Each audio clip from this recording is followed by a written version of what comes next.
नमो जिणाणम। जिनेन्द्र परमात्मा के चरणों में सादर वंदन।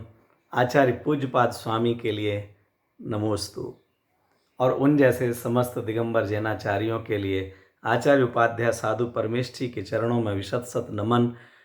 आज यह ग्रंथ का अंतिम छंद है। इसके बाद एक और छंद है जिसकी चर्चा कल होगी, लेकिन विषय वस्तु का निरूपण करने वाला आज हम अंतिम छंद 50 नंबर का छंद पढ़ने जा रहे हैं। आचार्य देव ने 49 नंबर तक बहुत विस्तार के साथ, आपने जिन्होंने पूरे छंदों का सुना होगा व्याख्यान, आप लोग मूल ग्रंथ को पढ़िए, टीका को पढ़िए, प्रवचनों को पढ़िए, सुनिए, आनंद लीजिए। मूल ग्रंथ को पढ़ करके आप आनंद लेंगे, उसका पद्यानुवाद पढ़ेंगे, आपको बहुत अच्छा लगेगा। और अगर समय नहीं है और पूरे नहीं सुने हैं, आपको मूल ग्रंथ पढ़ने का समय नहीं है या आपके पास उपलब्ध नहीं है, तो आप कम से कम ये जो अपने 70 एपिसोड हो जाएंगे, इनको आप सुनिए तो इसकी विषय वस्तु आपके ख्याल में आएगी कि किस तरह से एक अज्ञानी जीव को आचार्य देव संभालते संभालते, तू पाप में भी नहीं जाओ, व्रताधिक धारण करो, व्रताधिक कोई धर्म नहीं मान लो, आत्मज्ञान करो, तत्व विचार, आत्मज्ञान, व्रत तप सबको लेते हुए किसी गुरु आदि को ही करता नहीं मान लो, उनके ही भरोसे नहीं बैठ जाओ, तो उन्होंने सिद्ध कर दिया तुम्हारा आत्मा ही तुम्हारा गुरु है। यहां तक आचार्य देव लाते हुए, और जो अपने आत्मा में स्थिर हो जाता है, जो अन्य किसी तरफ के विकल्प जालों में नहीं उलझता है, जो अपने आत्म स्थिति को प्राप्त होता है, वह परम आनंद की प्राप्ति करता है और कर्मों का अभाव कर देता है। इस प्रकार से आचार्य देव ने बहुत धीरे धीरे धीरे धीरे धीरे, जैसे कुंभकार एक मिट्टी के घड़े को संभाल संभाल करके और परिपक्व घड़ा बना देता है, जिस तरह से एक योग्य गुरु अपने शिष्य को एक LKG से बढ़ाते बढ़ाते बढ़ाते डॉक्टर इंजीनियर बना देता है, ऐसे आचार्य देव ने केवल 50 छंदों में, अभी तो 49 छंद पढ़े हैं हमने, इन 49 छंदों में मंगलाचरण सहित, और कितने छंदों में तो आचार्य देव ने स्वयं छोटे छोटे उदाहरण दे करके हमारे लिए समझाया है, बहुत लाड़ प्यार के साथ हमको समझाया है। मित्रों, ये जिनवाणी माँ हमसे बहुत प्यार करती है, आचार्य भगवंत हमारे प्रति बहुत करुणा करते हैं, वो अपने जैसा समझते हैं और हमारी अज्ञान दशा पर उनको रोना आता है। भाई भविजन तेरे दुख को देख के ज्ञानी की आंख भर आवे, वो सोचते हैं कब सच बात तू पावे। हे भैया, आचार्य भगवंतों को, ज्ञानी जनों को हमारे दुखों को देख करके करुणा उत्पन्न होती है। अरे सर्वज्ञ स्वभावी आत्मा है, अनादि अनंत आत्मा है, ये अनादि अनंत आत्मा हैप्पी बर्थडे मनाने में लगा हुआ है। ये ज्ञानानंद स्वभावी आत्मा, अनंत ज्ञान स्वभावी आत्मा, सर्वज्ञ स्वभावी आत्मा किताबें पढ़ पढ़ करके अपना ज्ञान बढ़ाने में लगा हुआ है। आत्माश्रित सुख प्राप्त करने का स्वभाव वाला आत्मा ये विषय भोगों के पराधीन हो रहा है, रुपये के पराधीन हो रहा है, ये जड़ वैभव के पराधीन हो रहा है।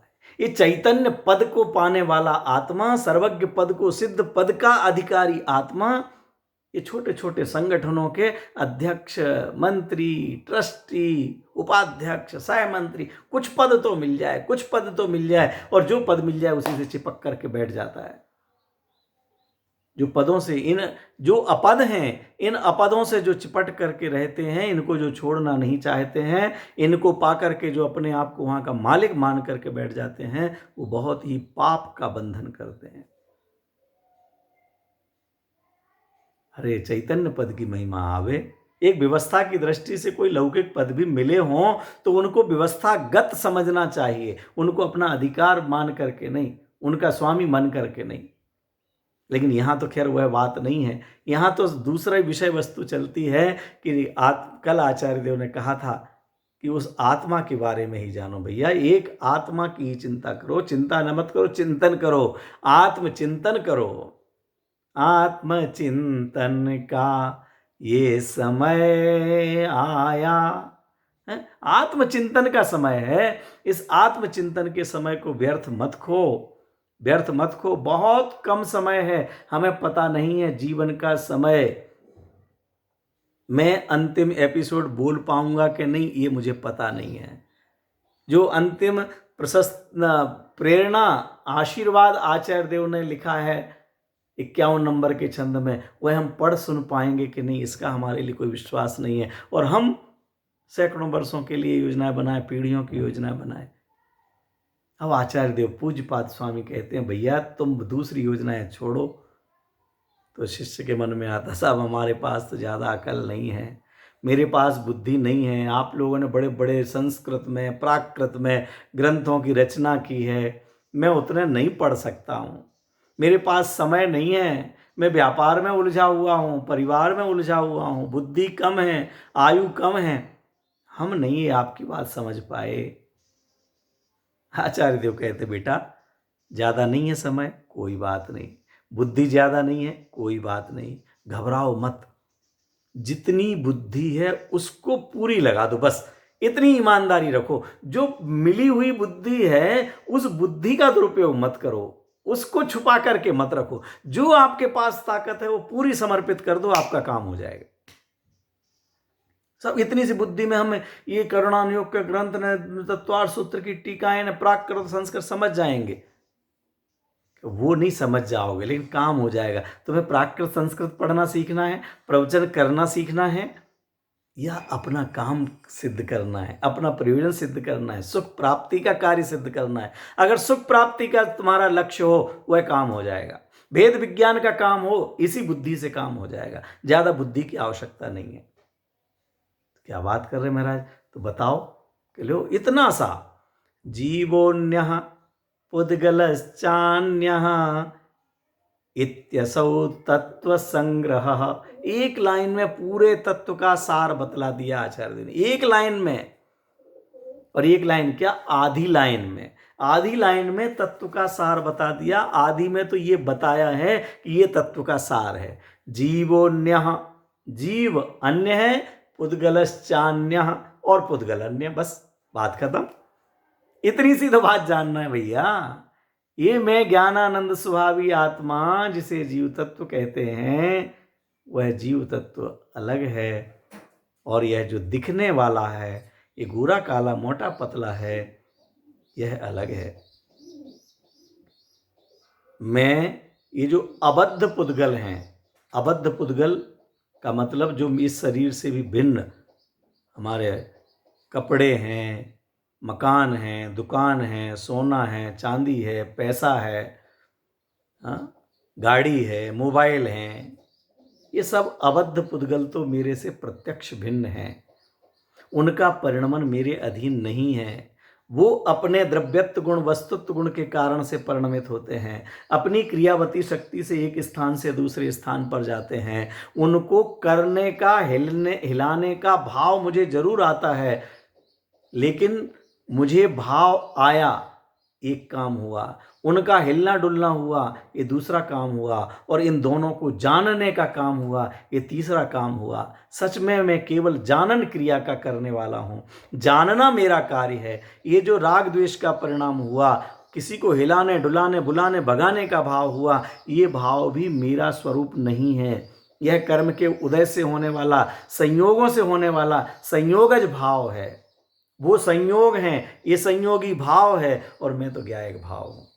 मैं ज्ञायक भाव, चैतन्य भाव है, वो मैं हूँ, वो मेरा स्वरूप है। ये राग द्वेष करना मेरा स्वरूप नहीं है।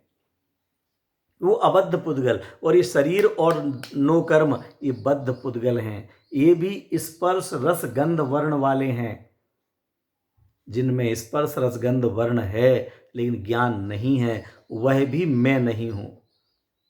ये वर्तमान की परिस्थिति ऐसी है कि जब तक आयु कर्म रहेगा मैं इस शरीर में रहूंगा, इस शरीर के साथ आना जाना होगा, इस शरीर के योग्य अन्य व्यवहार भी होंगे, होते हैं, उनको करने का भाव भी आता है, लेकिन सच में न वो भाव मेरे हैं और न ये शरीर मेरा है।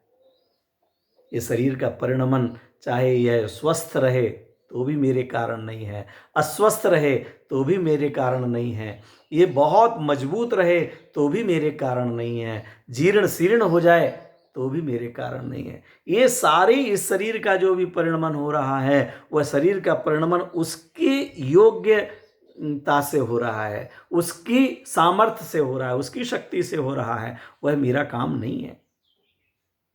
इस तरह से कहते आचार्य देव, जीवो न्यः, जीव अन्य है, पुद्गलश्चान्यः, और पुद्गल अन्य है, इत्यसौ तत्व संग्रह, ये तत्व का संग्रह है। यदन्य उच्यते किंचित, इसके अलावा जो कुछ भी कहा जाता है, सो असौ सोस्तु तस्यैव विस्तरः, वह इसका ही विस्तार है, फैलाव है। फिर जीव के भेद, जीव की अवस्थाओं के भेद, जीव के गुण, उन गुणों की पर्यायें, उनका कब कैसा काम होता है, शुद्ध परिणमन, अशुद्ध परिणमन, अशुद्धता क्यों होती, शुद्धता कैसे आती, शुद्धता किस लेवल तक पहुंचती है, अशुद्धता किस लेवल तक पहुंचती है, अशुद्ध रूप परिणमन अगर हम होता रहता है तो कैसे निगूढ़ आदि में परिभ्रमण होता है, और शुद्धता का पूर्ण प्रकटता होती है तो कैसे सिद्ध दशा होती है। ऐसे निगूढ़ से लेकर के मोक्ष तक का वर्णन, ये संसार का वर्णन, कर्मों के बंधन का वर्णन, कहाँ कहाँ जीव भटकता है, ऐसे 3 लोक का वर्णन, ये सब कुछ बताया जाता है। वो सब इसी का विस्तार है। इतना विस्तार ना जान सको तो कोई बात नहीं, केवल इतना जान लो कि केवल केवल केवल जो जानने देखने वाला चैतन्य आत्मा है वो मैं हूँ। यहाँ पर 2 तत्व हैं, एक देखने वाला, एक दिखने वाला। देखने वाला मैं हूँ, दिखने वाला मैं नहीं हूँ। जो आप सबको, अन्य किसी को दिखाई देता है वो मैं नहीं हूँ। जो ये बाहर के पदार्थों को देख रहा है और देखने वाले को भी जो देख सकता है और देख रहा है, वह मैं हूँ। देख रहा है और देख सकता है, देख रहा है, ये तो निरंतर अनुभूति चल रही है, लेकिन मैं उसको मानता नहीं हूँ। मैं ये मानता हूँ कि आंखें देख रही हैं, मैं देख रहा हूँ। तो देखने की क्रिया हो रही है, देखने की क्रिया कौन कर रहा है कि मैं, तो वो मैं तत्व कौन है? बस जब ये प्रश्न खड़ा होता है वहां भूल हो जाती है उत्तर खोजने में। ये मैं तत्व ही मैं हूं, ये जानने की जो धारा जहां से आ रही है वही मैं हूं। ये जो जानन स्वभाव है, ज्ञान स्वभाव है, वही आत्मा है, वही चैतन्य तत्व है। लेकिन मैं का मतलब मैं राजकुमार, मैं का मतलब मैं पंडित, मैं का मतलब मैं किसी का पिता, बस यहां भूल हो गई। ये नहीं, ये जो रिश्ते हैं ये तो बाहर के हैं। ये जो शरीर है ये बाहर है, ये घड़ा है, घड़े में जल अलग है। क्या तू चेतन अरु देह अचेतन, ये जड़ तू ज्ञानी, मिले अनादि यतन ते बिछुड़े, ज्यों पय अरु पानी। जो इस आत्मा को जान लेता है वो पूरे तत्व को जान लेता है। अरे आचार्य कुंद कुंद देव ने तो 15वीं गाथा में लिखा, जो पश्यति अप्पाणम अबद्ध पुट्ठम मणन्नम विशेषम अपदेश संत मज्जम पश्यति जिण सासणम सब्बम। 15वीं गाथा, इसका पहला चरण और चौथा चरण अपन आदि आदि लाइन बोलें तो देखिए क्या लिखा है। जो पश्यति अप्पाणम पश्यति जिण सासणम सब्बम, जो अपने आत्मा को जानता है, देखता है, वह पूरे जिन शासन को देख लेता है, पूरे जिन शासन को जान लेता है। और वह जिन शासन द्रव्य श्रुत ज्ञान और भाव श्रुत ज्ञान स्वरूप है, वो पूरे द्रव्य श्रुत ज्ञान और भाव श्रुत ज्ञान स्वरूप पूरे जिन शासन को जान लेता है। क्यों? पूरे जिन शासन का उद्देश्य एक आत्मा को दिखलाना है। पूरे जिन शासन में जो कुछ भी, चाहे 14 जीव समास हो, गुणस्थान हो, मारणा स्थान हो, अनेक अनेक अनेक प्रकार से जो वर्णन किए गए हैं, वे सब वराती हैं। वर तो मैं हूं, वर चैतन्य आत्मा है। वर माने श्रेष्ठ, सर्वश्रेष्ठ तत्व जो घुड़सवारी करके ऊपर आ रहा है। वो बाकी तो सब नाचने फिरने के लिए हैं, थोड़ी देर के लिए नाचेंगे गाएंगे, भाग खा पी के चले जाएंगे। वो दुल्हन ले जाने वाले नहीं हैं, उनको मोक्ष रूपी लक्ष्मी नहीं मिलने वाली है। उन आश्रवबंध तत्वों को मोक्ष रूपी लक्ष्मी नहीं मिलती, इस शरीर को नहीं मिलती, राग द्वेष को नहीं मिलती। मैं इनसे भिन्न, मैं चैतन्य आत्मा हूं, मैं ही वर हूं, मैं ही श्रेष्ठ हूं।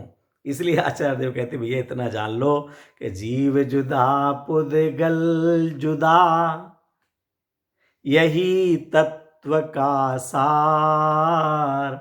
भैया एक लाइन तो याद कर लेना, संस्कृत में याद नहीं हो तो। जीव जुदा पुद्गल जुदा, क्या? जीव जुदा पुद्गल जुदा। फिर से, जीव जुदा पुद्गल जुदा, यही तत्व का सार।